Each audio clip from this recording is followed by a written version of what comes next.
Seriously, has nobody evacuated?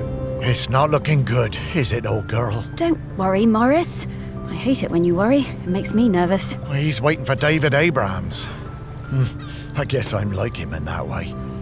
The most important person in my life wasn't technically a person, more like an island. Yes, the island. This island. A whole island's worth of people and stories. Not like Greg at all. Everyone loves you. Really? Well, loved me, perhaps, past tense. No, they still do. And there's one more person who loves you we need to talk to. Our last prospect.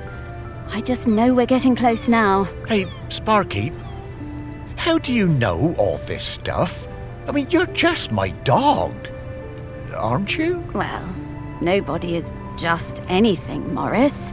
I'm mostly the dog you raised, but I'm also kind of a messenger, a scout, part of something bigger. Aggie sent me to help guide you. Aggie sent you? No time to explain, Morris. We have to get to the last prospect. Well, however it came to be, I'm glad I get to spend more time with you, old friend. So am I, Morris. Now, off to see Samfire down at the harbour. Ah, Sam. Yeah, lead the way, girl.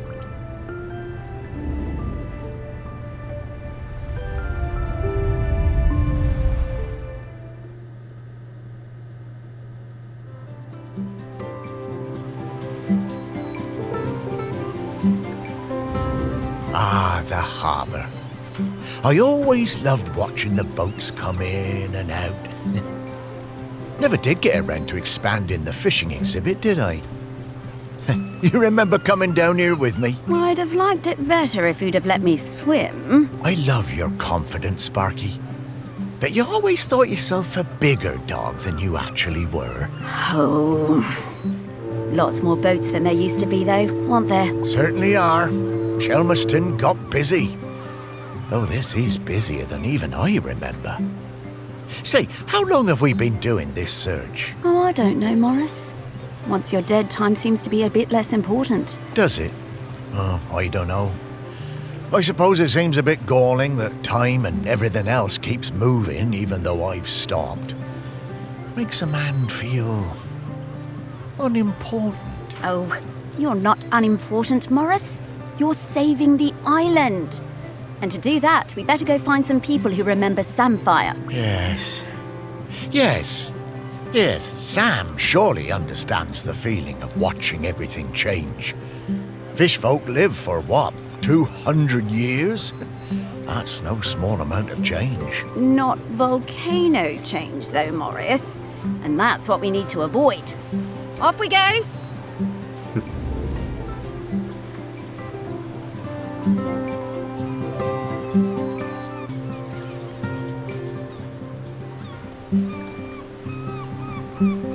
It is a bit loud, I guess. Let's see here. There's a fish underwater.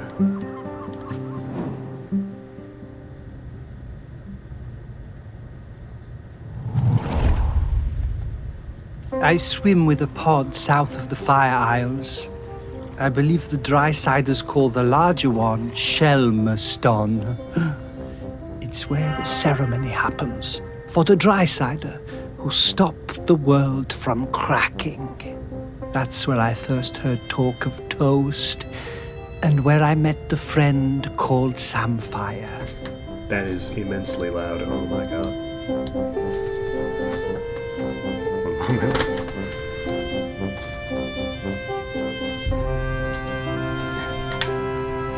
I did not believe it at first. A food which snaps so dry. Then one morning at sunup, I followed the ship and caught a blackened slice as it arced into the water. This was the start of my lifelong love of toast.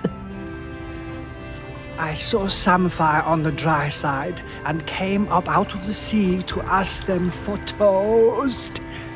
They asked me to put on some pants, but I refused to denigrate myself with dry-side fabric. No matter, I had brought some shiny coins with me that I found on the seabed and secreted in my swimming falls. Sam took me to their parents' toast shack, but they refused to serve me without clothes. They also told me that my shiny coins were unsuitable, too old. So Sam lent me some trousers, and I swept the toast shack in return for crispy slices. Sam taught me some of the ways of the Drysiders, but to be honest, I'm only interested in the toast. I never wanted to eat anything else. Sam understood this. I spend my nights swimming through the black waters of the deepest ocean trenches. By day, I come up onto quayside and fill up on the finest crusted seedy bloomer, almost black, no butter. I see. Oh, I could really go for a nice piece of toast right now. But, yeah, with butter. It's probably reaching for one. Or maybe there's one in the plane. Toast?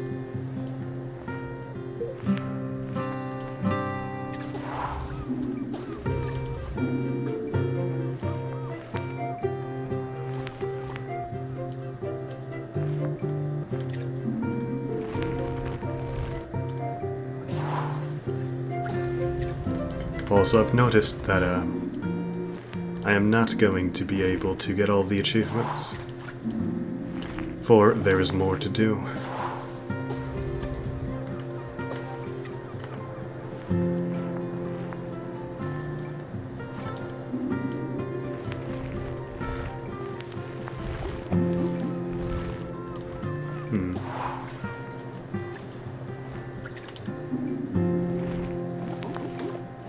Any toast in the engine? No.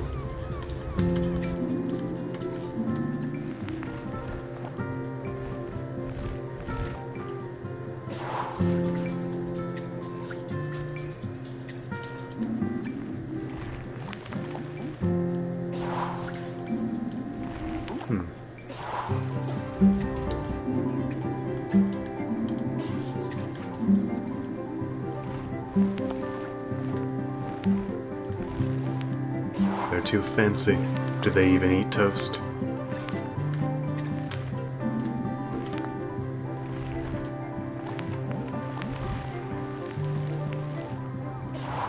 This hidden object game.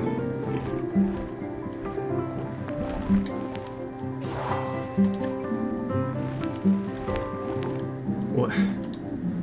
Honestly.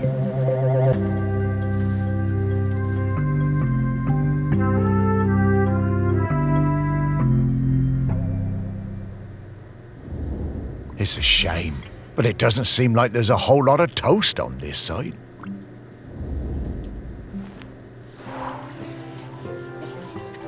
Alright, we'll leave. We don't need these gringo things. We need people. I'm getting the scent of Grenkins. Yes, Grankins. No, I will not be.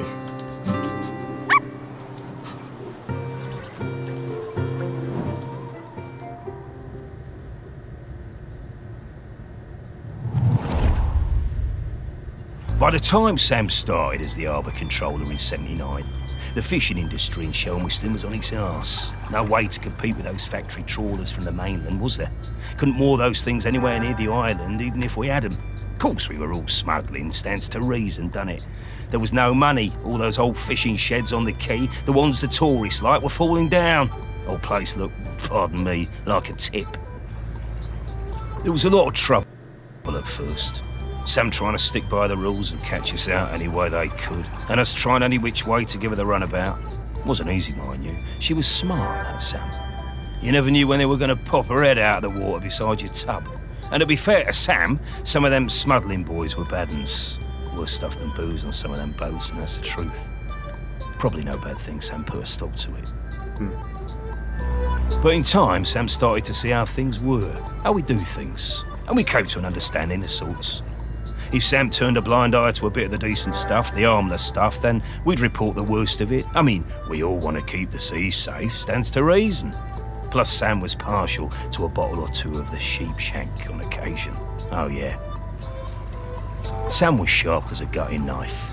They made us hand over some of the, shall we say, dividends to fix up the quay, all them sheds and that. Make them into something we'd be proud of. Turn things around for Shelmerston, that did. Now we get more of those tourists since the big ferry started, and they love a day out on a boat. Ken takes them all out, he does. At the same time, Sam organised a kind of work-sharing thing with the fish folk. Got some of them to swim along with the fishing boats, help them locate the biggest shoals. Gave those big trawlers with all their fancy radar gear a run for their money. We'll never be big players in the fishing down here. But thanks to Sam, we hold our own. Bless him.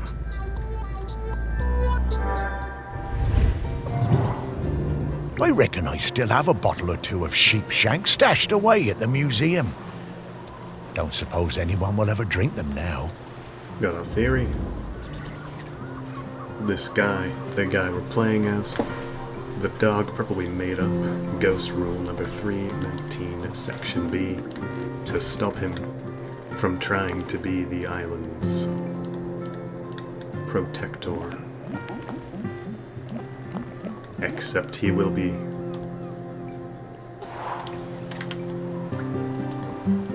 Theory over. I don't know what this looks like. Oh, never mind. Here's some.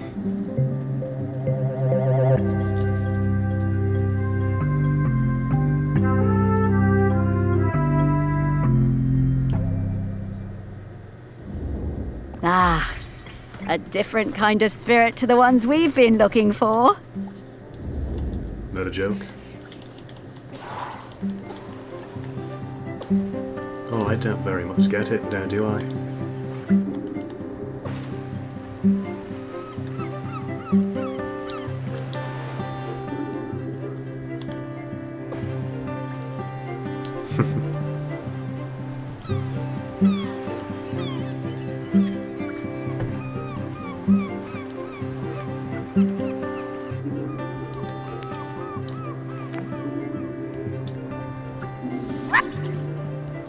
I'm aware, dog.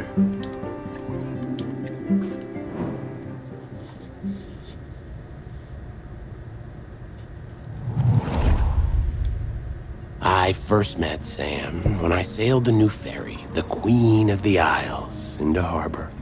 Of course, I'd heard of the fish folk, but I'd never met one. Sam was an amazing pilot, knew the waters better than any boatman. It was strange, steering a course for someone actually in the water, but we never went wrong with Sam to guide us in.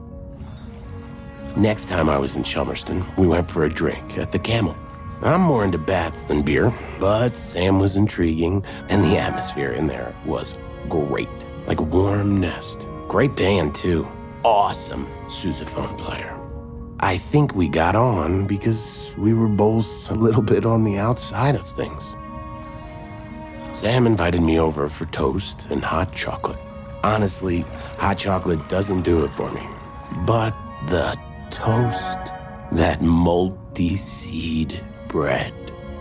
Sam made the best toast. I told Sam that next to a good cuttlefish bone, that it was my favorite snack. I stayed over. In the morning, we went for a walk along the beach.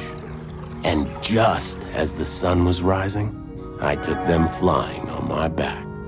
We went up and looked down over the islands. Sam wasn't scared at all. They said it was like swimming through the air. It was on the next trip to Shelmerston. We just sighted land when Sam's head popped out of the water right beside my berth and passed me a fresh cuttlefish bone, carved especially for me. When we moved in together, it was the best day of my whole life. I put that cuttlefish bone on my bedside table within Beakreach. I still look at it every day. Every single day.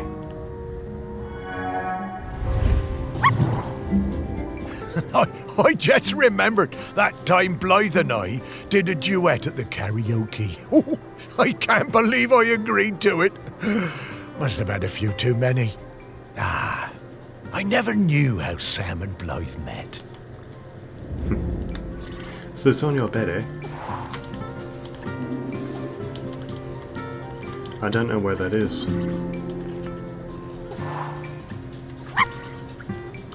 Now, I hear you, but I'm busy.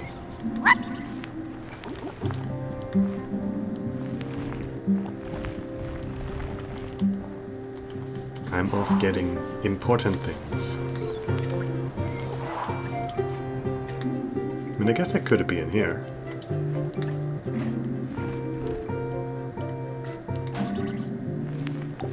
Oh, well, that's not very difficult, is it?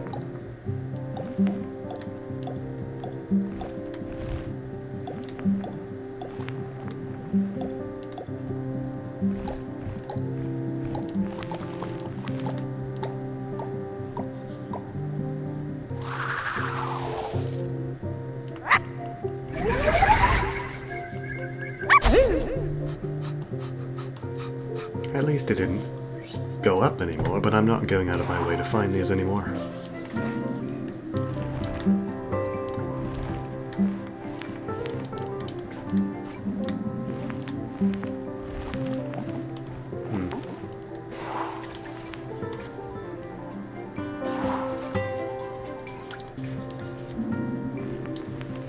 Cribbage. Never played cribbage.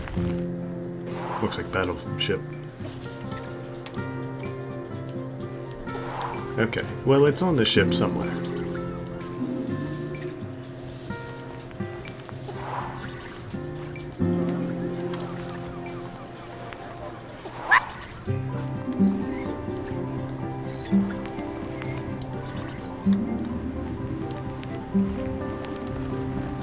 It's just real annoying.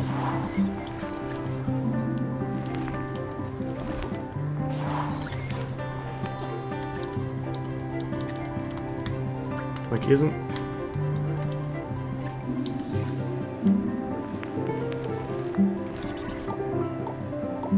I'm not even touching this thing.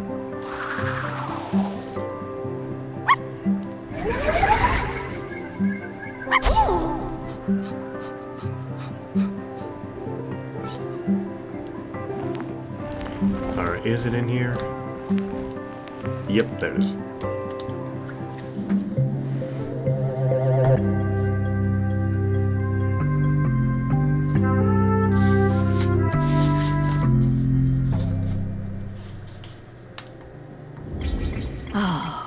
I used to love finding these on the beach.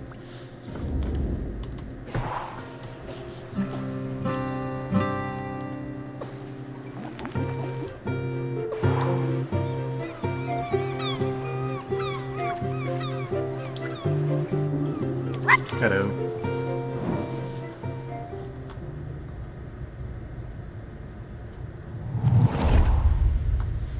It was the 6th summer after I spawned that I went to my first Aggie's Day ceremony.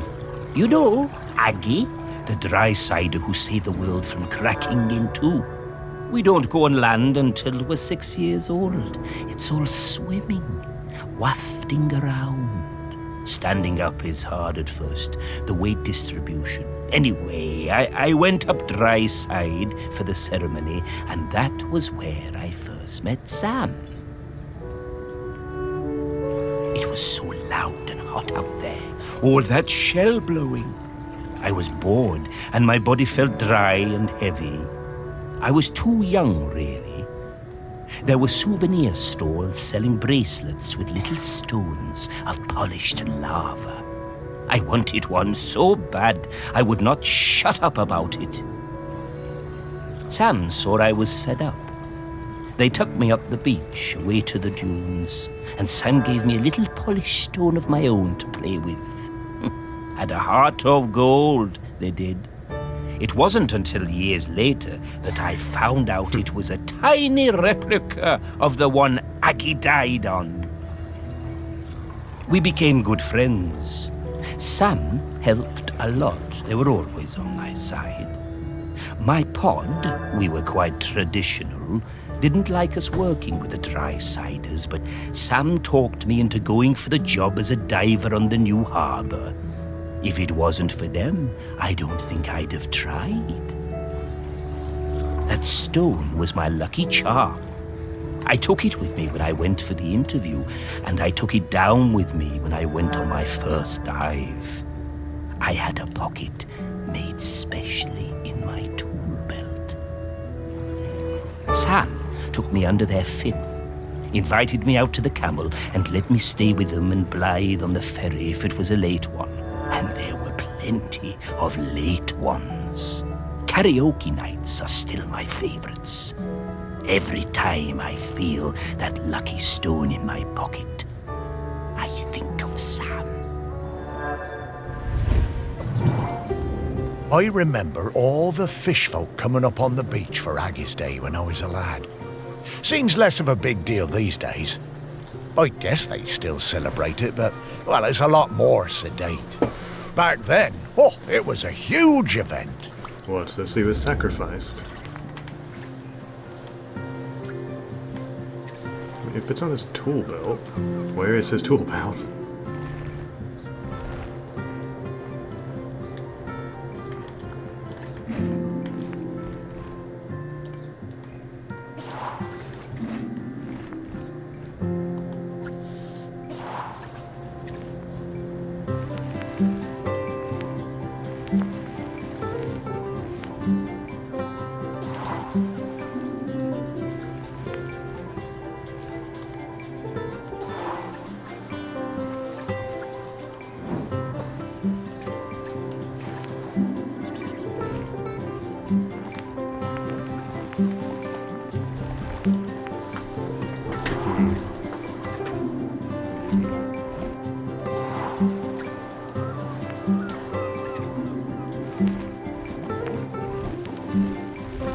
Best hope it's not in there.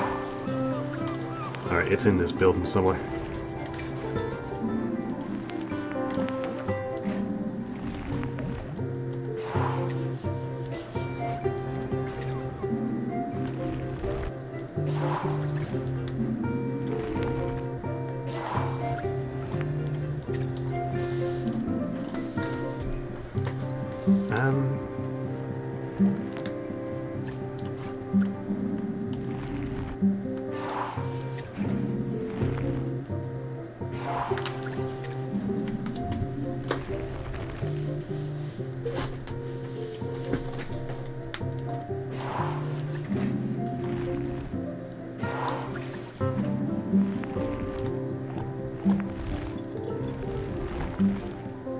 Why do you still use those cords?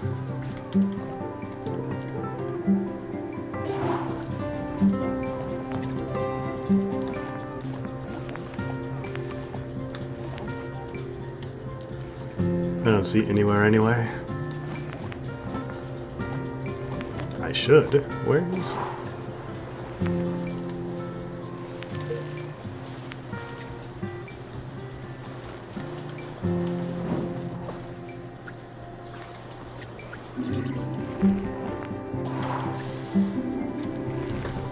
It's gotta be in there.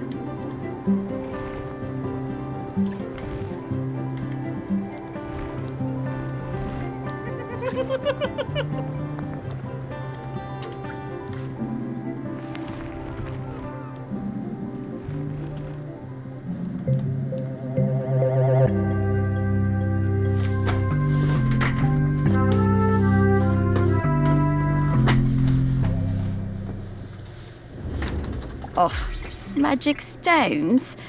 I knew humans were superstitious, but I thought the fish folk would be a bit more savvy. Alright, outwards. Who could be the last one?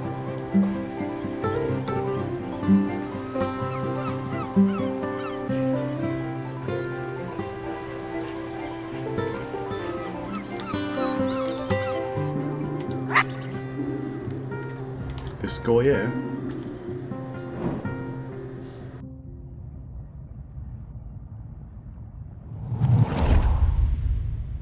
When I was a kid, I hated the annual Morlo Cull. I was kept away and found excuses not to be there. Then, aged 10, my dad marched me down to the beach with other men and put a knife in my hand. It was the worst day of my life.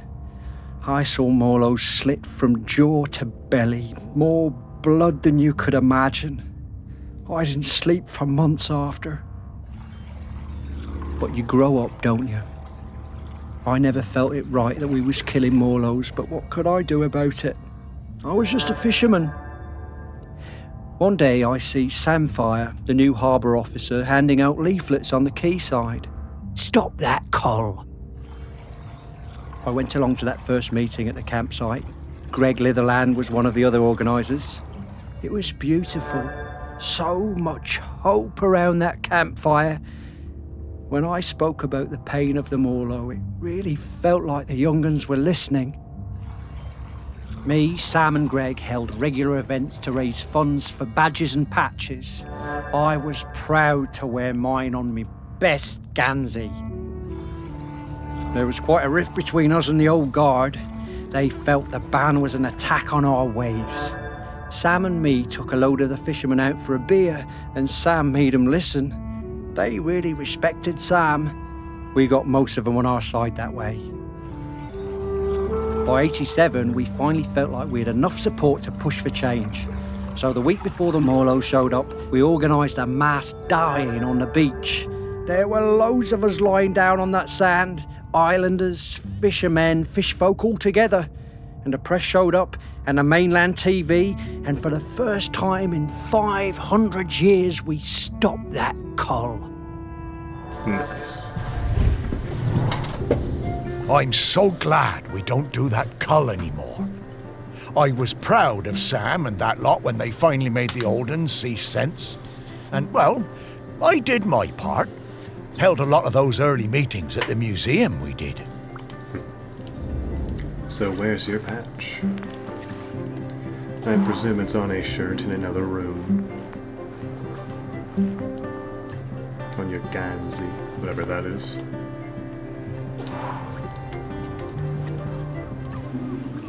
Have you one on?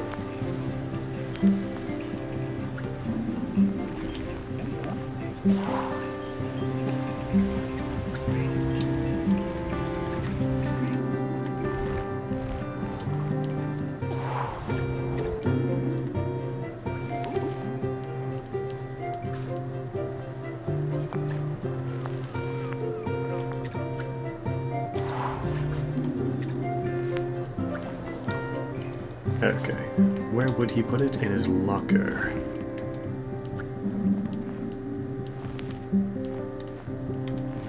Saved a Morlo.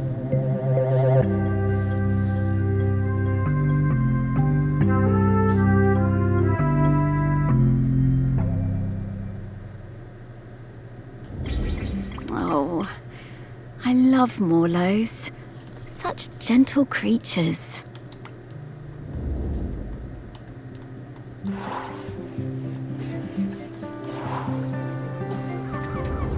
Oof, Sam. This is an easy scent profile. I'm coming, Sam. Bark.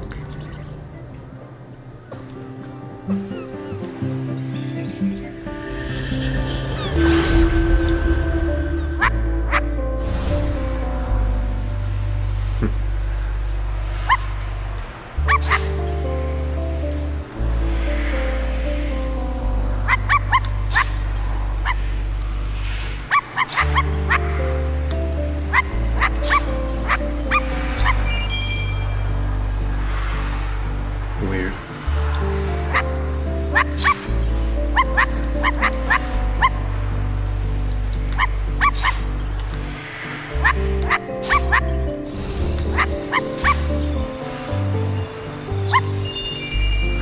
Get colored.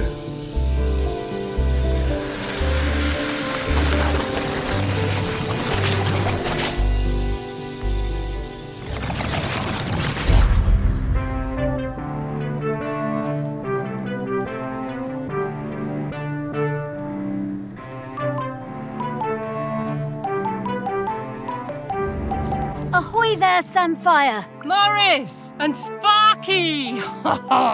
Lovely to see you both. What can I do for you two? Well, we wanted to ask you something. It's about Aggie. She doesn't have long left now, does she? Poor thing. No, not long at all. We were hoping you might replace her as custodian. Oh, Morris. I spent years of my life as harbour master trying to keep people from meddling with nature. I don't feel any differently now. I'm appreciative of all Aggie has sacrificed for us, but the island spirit isn't evil. It just needs to erupt from time to time. And if it needs to now, let it, I say. Let nature do what it must. As the fish folk say, the tides will tell. Yeah. Yeah, Sam, I hear that. I really do. No! No, Morris. We can't just give up. Now, we'll talk about this in a bit, Sparky. Sam, it's always good to see you. Will you be around later? I think I will. A volcanic eruption is a rare and beautiful thing. I think I'd like to see it.